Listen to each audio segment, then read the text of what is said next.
ఇలా తినేసి వెళ్లిపోయి ఉండొచ్చని తన గెస్ట్ ని చెప్తుంది. ఈ 2 బాడీస్ ని తీసుకువెళ్లడానికి అంబులెన్స్ ని పిలిపిద్దామని అంటోనా అంటే మ్యాడీ మన ఊరు మారుమూల ప్రాంతంలో ఉంది కాబట్టి శవాలని తీసుకువెళ్లడానికంతా ఇక్కడికి అంబులెన్స్ ని పంపించరని అంటూ పక్కనే పెద్ద ఫారెస్ట్ ఫైర్ అవడం వల్ల పోస్ట్ మార్టం చేసే వాళ్ళు కూడా బిజీగా ఉన్నారు.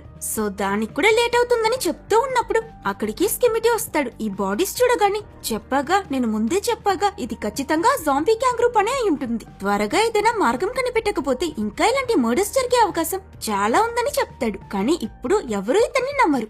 డోనా అయితే ఏకంగా నీ పిచ్చి కథలకి సమయం సందర్భం ఏం లేదా, 2 మనుషులు వాళ్ళ ప్రాణాలు కోల్పోయారు, నీ స్టూపిడ్ స్టోరీస్ పక్కన పెట్టని తిడుతుంది. ఈ ex husband and wife fight చేయడం చూసిన మ్యాడీ వెంటనే వాళ్ళిద్దరిని ఆపుతూ నువ్వు ఇంత పొద్దున్నే ఇటెక్కడికి వెళ్తున్నావు స్కిమిటీ అని అడుగుతుంది. నా డాగీ ఇంకా దొరకలేదు, దాన్నే వెతుకుతూ వెళ్తున్నానని చెప్తూ స్కిమిటీ సడన్లీ అక్కడ బాడీ పక్కన రక్తంలో ఫుట్ ప్రింట్స్ ఉండడం గమనించి ఇవి క్యాంగ్రూ ట్రాక్ మార్క్స్ లా ఉన్నాయి కదా అని మ్యాడీకి చూపిస్తాడు. కానీ ఇప్పటికీ వాళ్ళు